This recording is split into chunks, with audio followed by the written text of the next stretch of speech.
Remember how I said the UN was trying to ban loli? They may have just succeeded. On paper, anyway.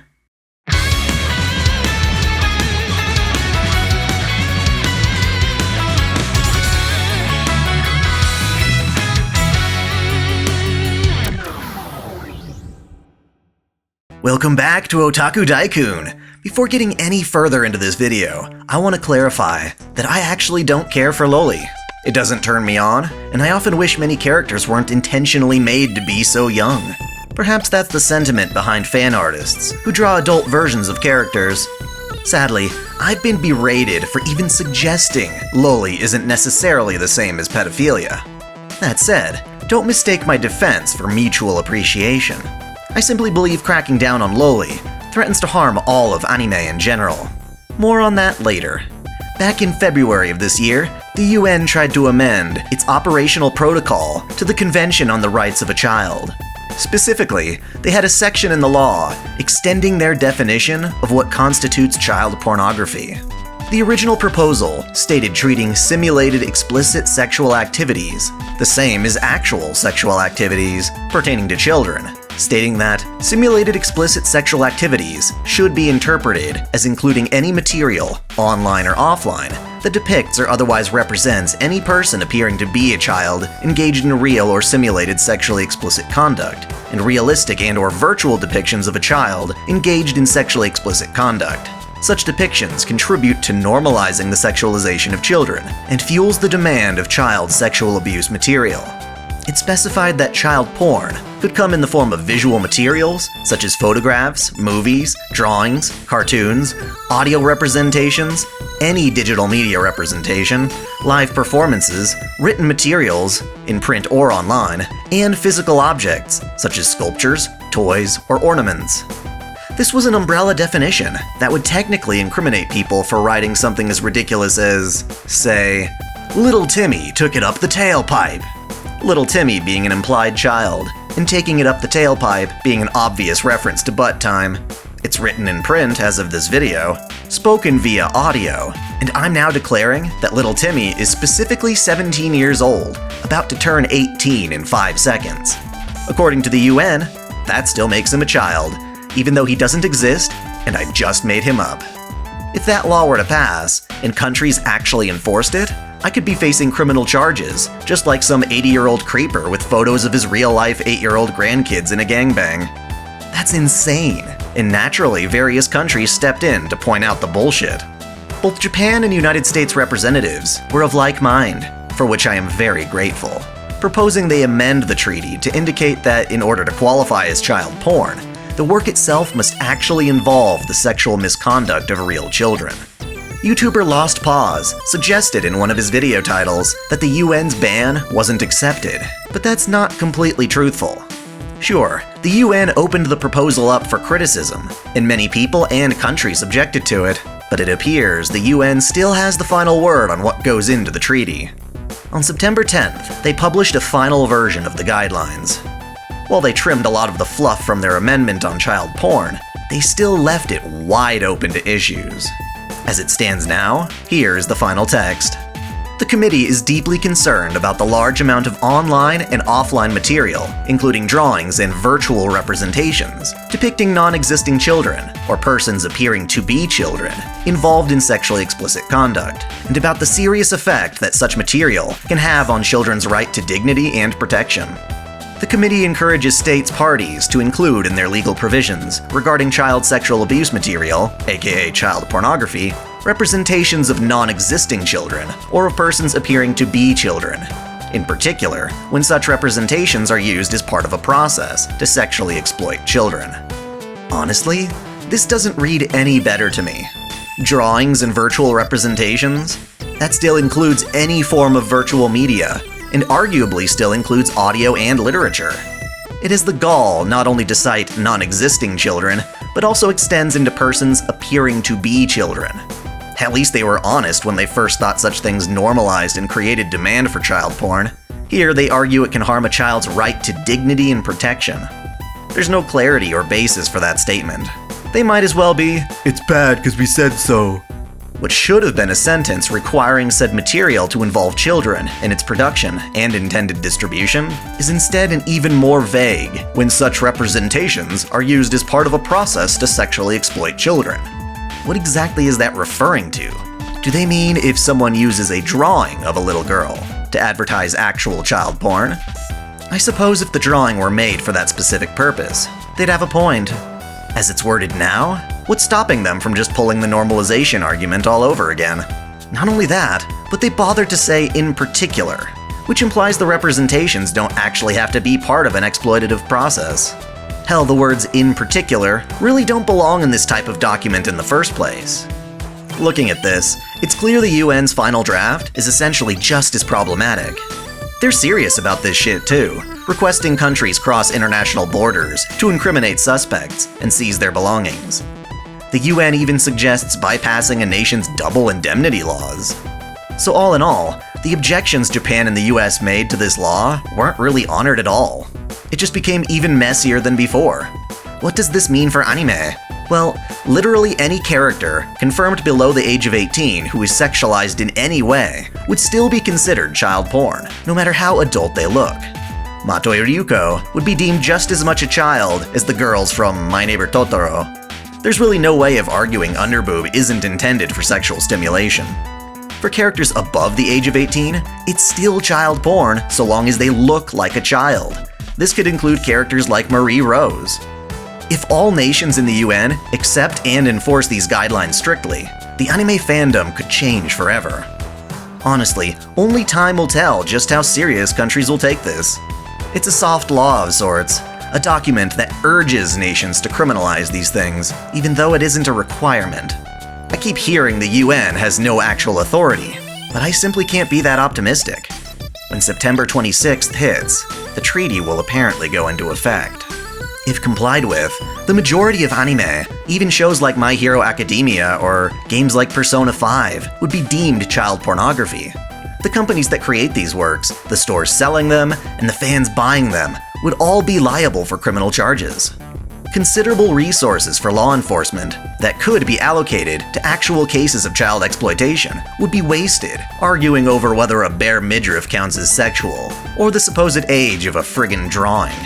This means that completely innocent anime would be dragged in, scrutinized, and possibly banned based on what someone with a potential bias interprets as sexual or childlike.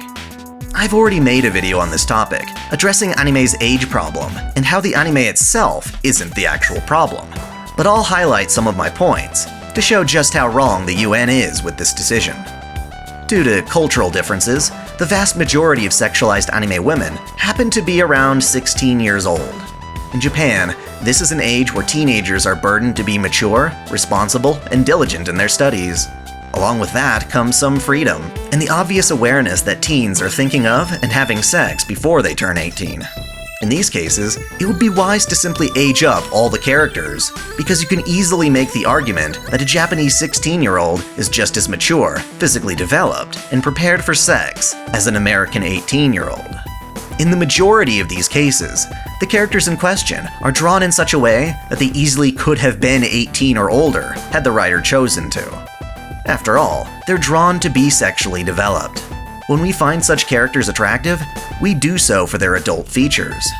Regardless of whether I'd actually try to have sex with Matoi Ryuko, assuming she were real in the first place, I'd be finding her sexy for the same reasons I'd find any other legal adult sexy. One huge fallacy in treating Ryuko as a child is that if she were real, she'd be a lot older than 18 by now. I'd bet my life that she wouldn't look all that different if she were drawn a year after the events of the show. Essentially, for the majority of anime women who happen to be below 18, they appear like they easily could have been 18. As for actual lolis, characters drawn with prepubescent features in mind, it gets trickier. When Funimation featured in their subs, translating the word lolicon directly into pedophile, it sparked an online tornado. Are you, the viewer, any less interested in real children if you're only attracted to stylized drawings of them? I know Japan definitely feels there's a difference. That's why they have their own term for it. Yeah, if you search the translation for lolicon online, it'll direct you to pedophile, and lolicon is listed as a synonym for pedophile. Funimation is technically correct, but that doesn't mean they're fully correct. You can technically call a kimono or a yukata a robe, but that would be ignoring the specific kind of robe that constitutes kimono or yukata. The terms loli and lolicon are slang, and exist almost exclusively in the context of fictional children. The Japanese have their own term for real-life pedophilia. Nobody's running around in the real world calling each other lolicon if they're interested in actual children. The question still stands though, does that matter?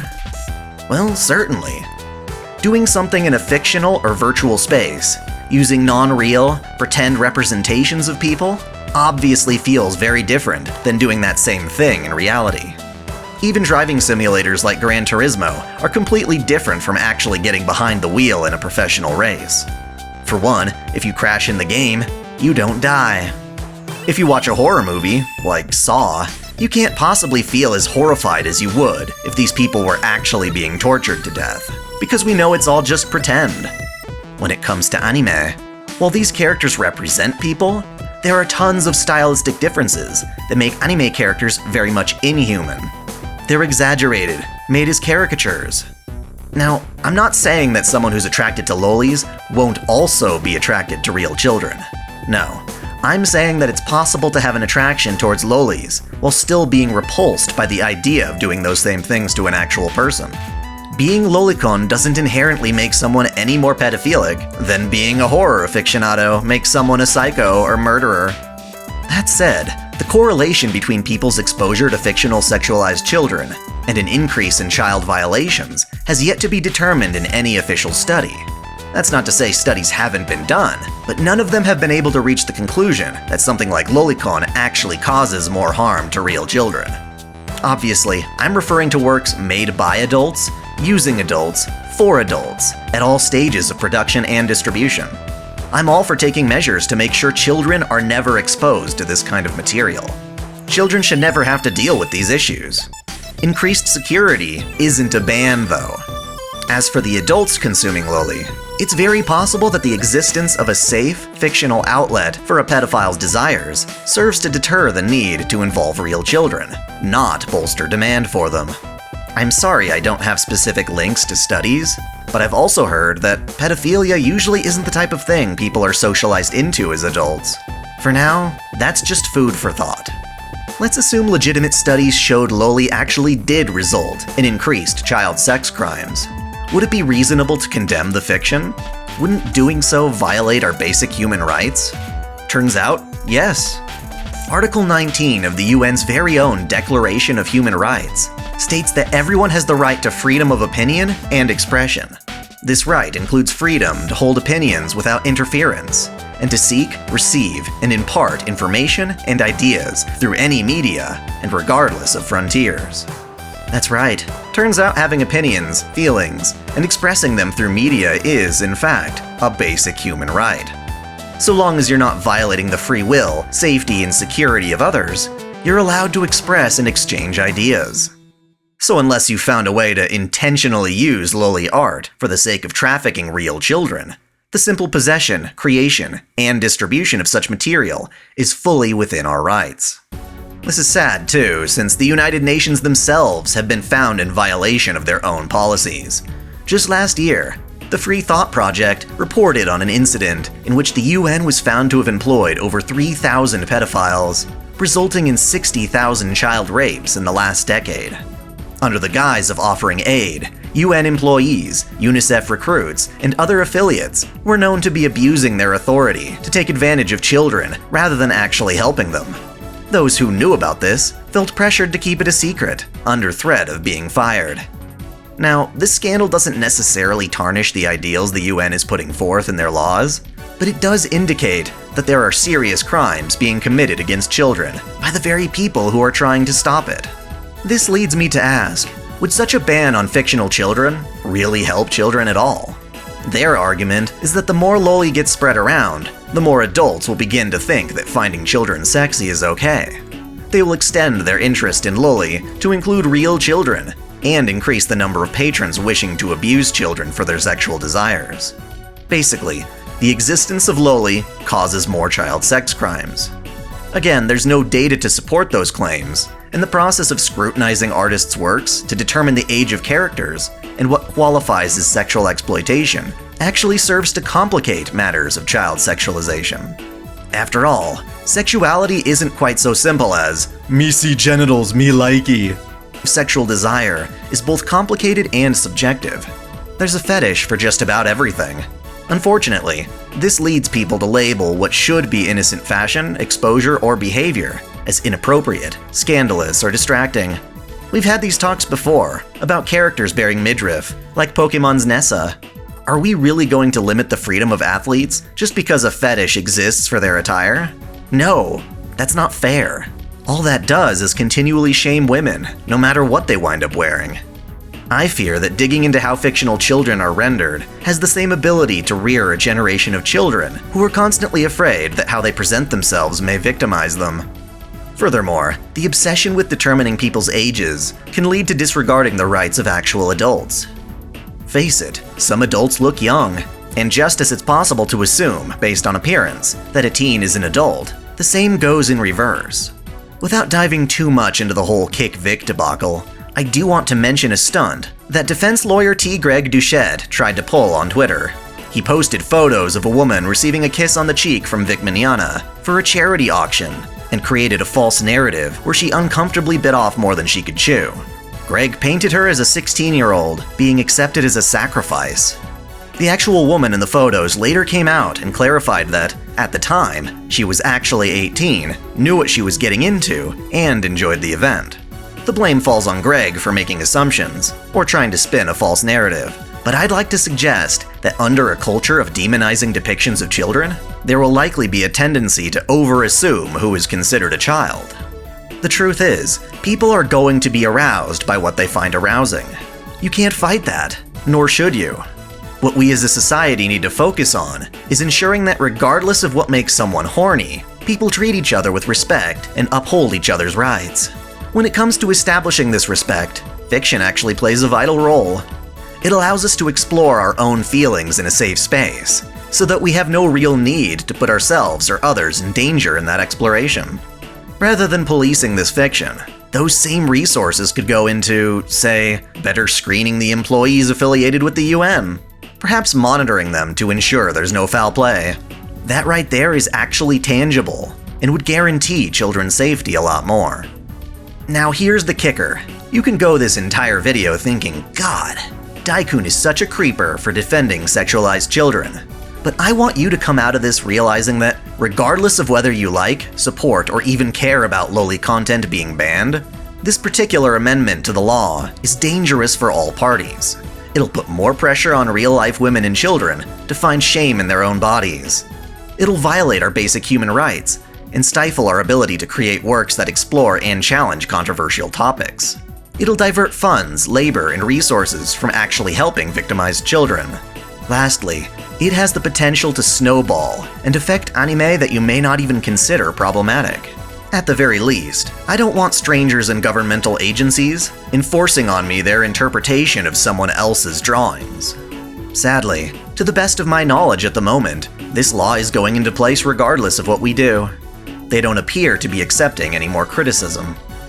I could be wrong about this, but really our only hope lies in each individual country's autonomy and discretion. This is, after all, an optional protocol that is urging nations to bolster their legal requirements.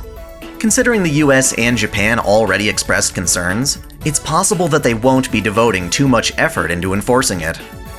Nobody else is really talking about this, safely under the veil that the UN has no power, and that the actual result of these rulings won't be much. What do you think? Do you have any insider knowledge that I lack? This is a discussion video, so definitely chime in with how you feel about this protocol, its wording, or just your views on anime characters and their ages in the comments below. Mind you, I don't get revenue out of this kind of content. I'm doing it based on principle, to defend our fandom and spread the word on a major concern of mine. If YouTube lets this slide, then I'll be amazed.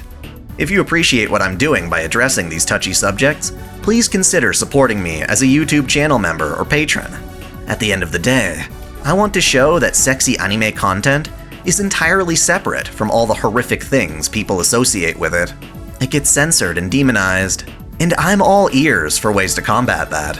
What I really want to set up is a charity event, similar to GDQ, in which we celebrate anime games, artwork, and fan service, while raising money for a great cause.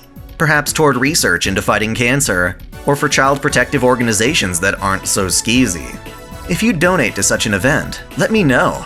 I've never done one before, and I could use all the advice I can get, from charities to ways to set up the actual stream.